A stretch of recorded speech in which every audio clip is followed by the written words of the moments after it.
Commander Burgess, Starfleet Intelligence. There's something I'd like you to look into.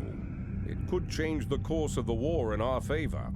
We have intel suggesting that the Klingons are operating a secret weapons facility in the Hiromi cluster. We also believe the base is under the command of Ambassador Bavat, a controversial figure in Klingon politics. I'd like you to get to the truth of the matter, and soon. To that end, I'm sending one of my top agents to join you on the mission. I think you'll find Lieutenant VanZyl to be a very capable officer. Don't hesitate to seek her counsel in the field. Proceed to the Briar Patch and find out what the Klingons are up to. If there are any weapons there, you are to deactivate or destroy them. And should you encounter the ambassador, do bring him in. I'd like a word. Ambassador Bavat has been a proponent for the Klingon Federation war, citing that every time in history that the Klingons have fought an external threat, they've unified as a species, but when left to their own devices, they often dissolve into squabbling and infighting. Unfortunately, he's kind of right. His arguments gave the war new life in 2409 during peace talks, and the conflict ended up continuing. As for Sector 441, Clack de Kelbracht, or the Briar Patch, is an area of space formed from the remnants of several supernovae, replete with hazards and interference from various radiations and compounds. The expanse covers several systems, the Baku homeworld for one of them. Its hazardous nature has led it to be the site for many bolt holes and battles across history. Lieutenant Kyla VanZyl is a trill Starfleet Intelligence officer assigned to assist and provide a report for Burgess. On entering the Briar Patch, we detect Klingon self-replicating turrets. There are also pockets of Metreon gas in the system. As we encountered previously, this unstable compound can ignite with weapons fire and also prevents high impulse speeds from being used. VanZyl in fact cites Starfleet regulation that we keep at least 4 kilometers distance between the gas and the ship at all times. She also suggests that, like Commander Riker before us, we can use the explosive Metreon particles as a weapon against the Klingons in this region. If our captain has a history in the sciences, with the help of VanZyl, we can calculate the filtration required to allow for maximum impulse amid these particles by actually using the gases as a sort of combustion reaction to create energy. Unfortunately, Lieutenant Commander Mark Hale has more fun blowing things up and specialised in tactical theory, so we'll have to proceed without it. The orange glow of the Briar Patch is a fitting backdrop for such a volatile environment. The space looks like smoke being illuminated from a raging fire, while asteroids mimic debris scattered across a burning landscape. Although not well versed in the sciences, I do approve of the scientific method. So, how volatile is this Metreon gas?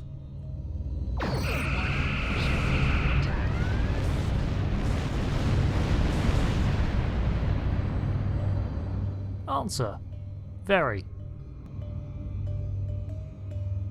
While cruising through the orange mists, a Inga battlecruiser lands a couple of blasts on the Armiger, previously obscured by the asteroids in the fog, so we return fire.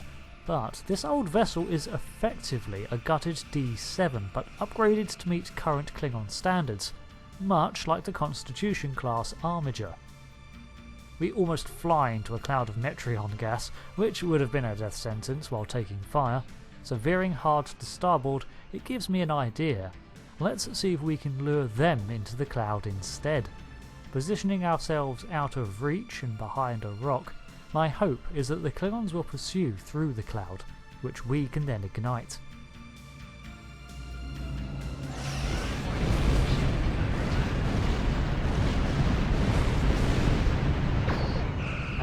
Too soon.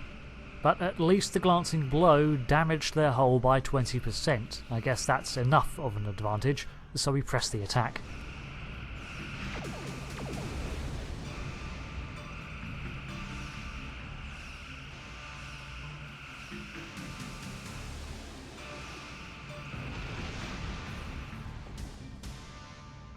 With that dealt with, we set a course for the nearest disruptor turret and light it up by detonating the gas and raining fire from above. Well, there is no above in space, but you get the point. Naturally, the patrolling Klingons, now alerted to our presence, engage us with fighters and birds of prey, so we respond in kind. The small fighter makes a huge mistake and flies into a cloud of explode, and it doesn't last long.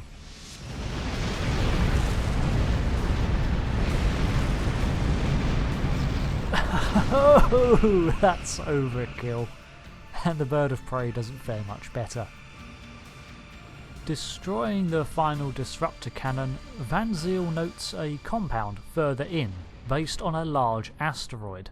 The power emissions from their defensive turrets drew our attention, and she suspects it to be a research station, likely the research facility we are here to destroy. And Bhavat may be aboard too, so our next destination is clear. This hollow asteroid is a castle surrounded by a moat of Metreon gas with its disruptors pointed squarely at it. As far as defensive features go, this is definitely a deterrent. We draw into range of the gas, stopping just beyond the 10km range of their cannons to detonate the gas ourselves. I'm certainly not flying the Armiger through it to reach the base.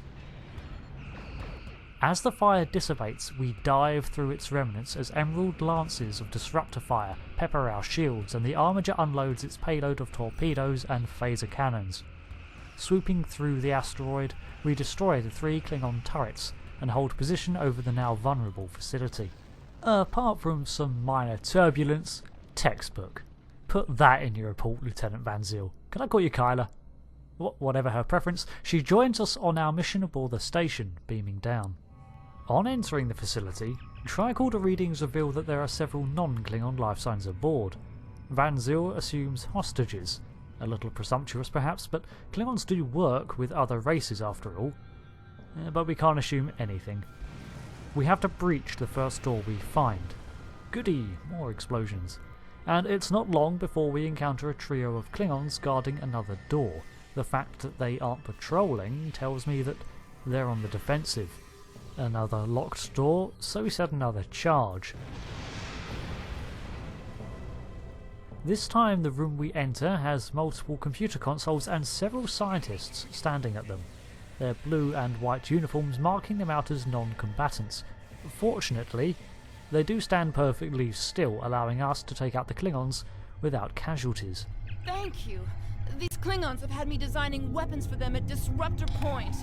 The scientists who finished their research are taken away. We are the only 2 left. I'd be happy to tell you what I know, but ask fast. I'm going to the shuttle bay and getting out of here. You're gonna do what now? I'm heading for the hangar, finding the first ship that will fly, and getting out of here. I'm done working for Klingons. Some of them are honorable, but Bhavat cannot be trusted. His desire for war with the Federation has blinded him. Bhavat was here then. What do you know of him? Bhavat is the one running this whole operation. I overheard him say he's keeping the Klingon Empire strong by prolonging the war with the Federation. He thinks that unless the Klingons have an enemy on which to focus their energies, they'll fight amongst themselves and tear the Empire apart. I kind of hope he's right. He hasn't let much information slip, but I know that he found some sort of device abandoned in deep space. He wants to use it in an attack so horrible, the people of the Federation will demand that Starfleet take revenge. The fighting will continue for years. This ties in with what we know of him so far, but how did you get involved in all this? I'm an independent researcher. Word got out that an interested party was paying a lot of latinum for simple projects. It sounded like a good deal.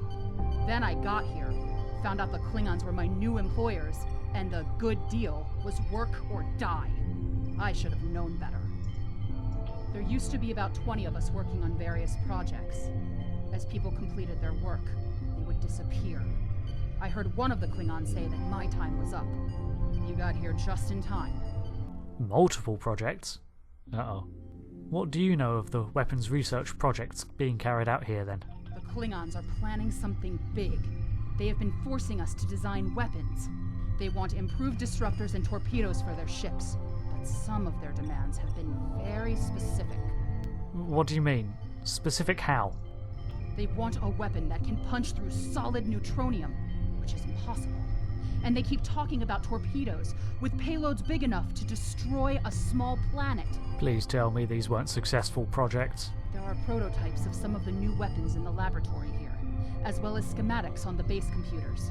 If I were you, I'd destroy the prototypes and the schematics. Neither side needs that kind of destructive power. Fine. We will take care of the research and the prototypes. Lieutenant VanZyl suggests that we set remote charges on the prototypes, purge the databases, then leave. The scientists seem happy to make their own way out, so let's continue the mission. Planet killer missiles are bad enough, but she mentioned a weapon that could punch through solid neutronium. This ultra-dense mineral is created in the heart of neutron stars and deflects scanners. Physical damage and energy weapons don't make a scratch, and there's no known way to manufacture it. Even the Borg, with all of their assimilated knowledge, can't create this alloy in a lab. Though there are relics out there in the galaxy of powerful, long-lost civilizations that have harnessed its durability, including the hull of the Dyson Sphere discovered by the Enterprise D. Entering the final room of this facility, we locate a massive stockpile of missiles and many Klingons. A long drawn-out firefight erupts, and I can't help but feel a little nervous with this much live fire near potential world-ending missiles. We set the charges as we go, moving quickly from one prototype to the next, clearing out the Klingons who are clustered around each one.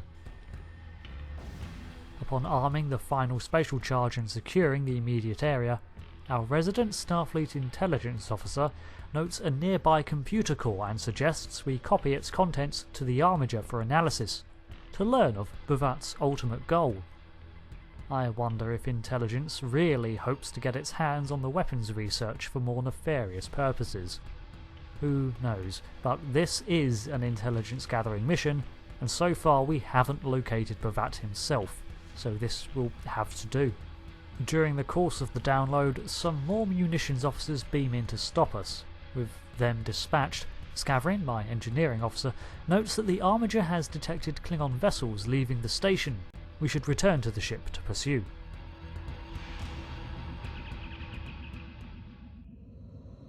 Face to face at last with one of the Federation's greatest officers. I've read much about you, though I'm not as impressed as our intelligence agents are. After all, you were rather easily led to this system by a few well-placed pieces of bait. I've had pet dogs with more sense. What?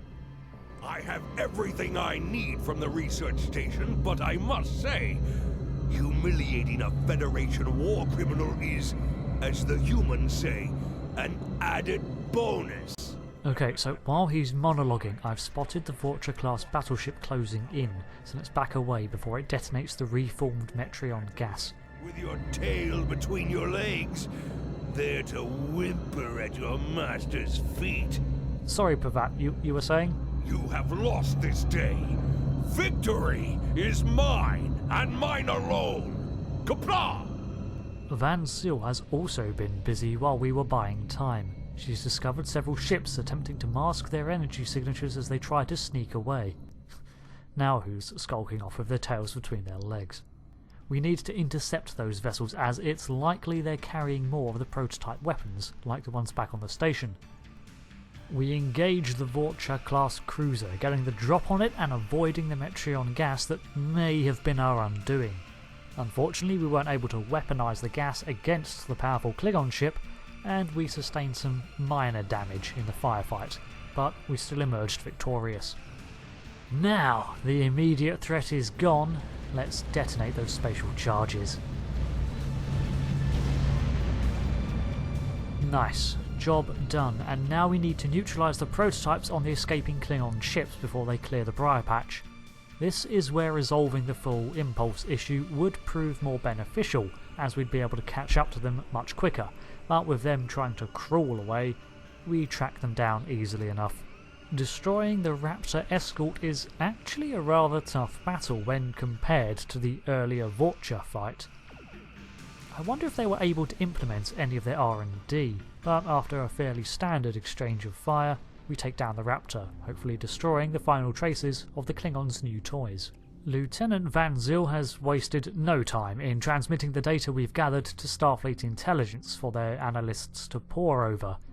Not an envious job, but depriving Bhavat of his weapons research will save lives, and we may be able to learn from it ourselves. At the very least, we can learn of Bhavat's goals. It's time to leave the confines of the Briar Patch and its tangle of hazardous compounds and Klingons behind us and return to open space. I've read the after-action report filed by Lieutenant VanZyl. Pity we weren't able to apprehend Bhavat, but I'm glad we shot that weapons facility down. Nicely done. As for that weapons research the Klingons were conducting, Starfleet has some of our best people analyzing the data you recovered. We'll find out what Bhavat and his people were doing there soon enough. There's a lot more intel to analyze, and I suspect we'll be working again soon. Klingons don't tend to think small, and we'll need the best we can get to deal with Bhavat and his... Machinations? Burgess? Machinations. It's like planning, scheming. Okay, Armiger out. We set our course back to Utopia Planitia for repairs and to see to our engines. Bhavat seems intent on prolonging the war as long as possible. His philosophy of the Klingons only truly being unified in war has history on his side, but it prevents them from learning any new way of life, miring their culture in conflict and conflict alone. And what of this item he found out in deep space? The scientist, Dr. Kavaro, said that his research began when he found something out there. I feel like there's a big picture here that we're not seeing just yet, but I hope you'll join me in uncovering it on the continuing adventures of the USS Armiger as we explore the storyline and the narrative of Star Trek Online. I've been Rick. Thanks again for watching, and I hope to see you next time. Goodbye.